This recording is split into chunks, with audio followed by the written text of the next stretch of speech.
Dhaka mail ট্রেনে জানালার পাশে বসা নিয়ে এক যাত্রীর পিটুনিতে আরেক যাত্রী নিহতের অভিযোগ উঠেছে। প্রত্যক্ষদর্শী ও ট্রেনের যাত্রীরা জানায়, চট্টগ্রাম থেকে ছেড়ে আসা ঢাকা অভিমুখী ঢাকা মেইল এক্সপ্রেস ট্রেনটি নরসিংদী রেলওয়ে স্টেশনে পৌঁছানোর পর ঝুমুর কান্তি বাউল নামের এক যাত্রী ট্রেনের শেষ বগিতে ওঠেন। এরপর ওই বগির একটি জানালার পাশে সিটে বসা নিয়ে মঞ্জুর মিয়া নামে এক ব্যক্তির সাথে কথা কাটাকাটি শুরু হয় তার।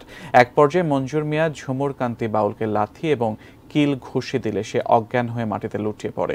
পরে স্টেশন কর্তৃপক্ষ ঝুমুর কান্তি বাউলকে নরসিংদী সদর হাসপাতালে নিয়ে গেলে চিকিৎসক তাকে মৃত ঘোষণা করেন।